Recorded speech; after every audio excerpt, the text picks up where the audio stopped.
They claimed my woodworking shop was too loud, so I proved their lies with science. My garage sat at the edge of a cul-de-sac filled with manicured lawns and beige siding.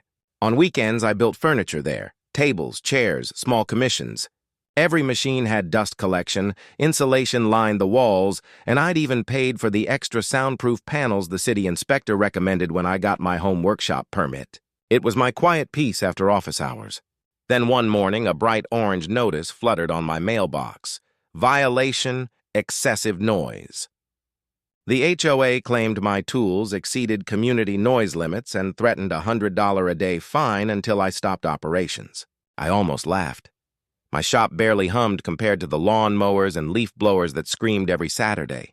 That evening, I walked to the HOA president's house, a white two-story with triple garage doors and a flagpole out front. He stepped out before I could knock. "You'll have to shut it down," he said, arms crossed. "We have recordings." "Recordings from where?" I asked. "From my car," he said proudly. "We drove by twice last week, clear as day."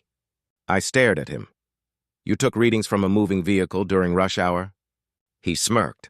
"Noise is noise." The fines started arriving daily, printed on heavy paper like they wanted to make them feel official. My wife told me to let it go, but I couldn't. Something about that smug certainty in his voice. It stuck. So I called an acoustical engineer, a calm woman who spent 20 years analyzing rocket acoustics until engine vibrations revealed failures long before instruments did. She came with 3 tripod-mounted decibel meters, calibration microphones, and a laptop full of software that looked like radar. For 3 days, she recorded everything. The hum of my table saw, the distant roar of traffic, the shrill bursts of kids' scooters, even the HOA president's own riding mower. She showed me the live spectrum graphs, bands of color rising and falling like waves.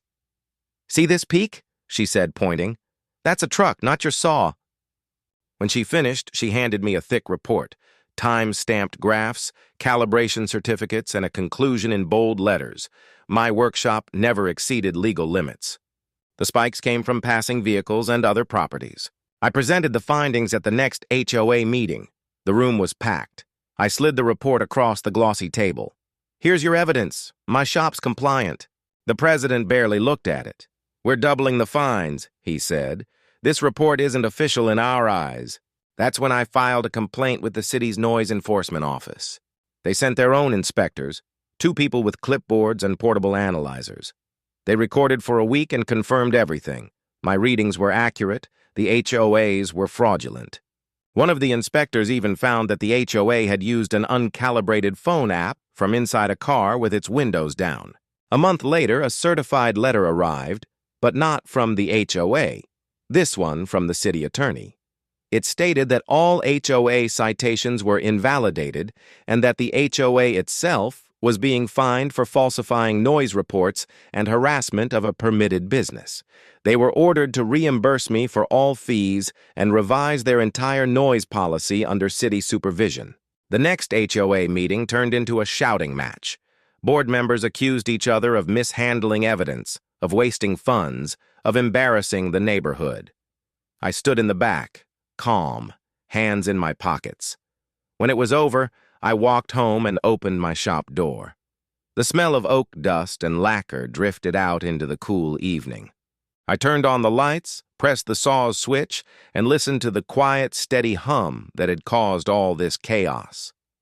Later, the same president walked by, avoiding my eyes, pretending to check his mail.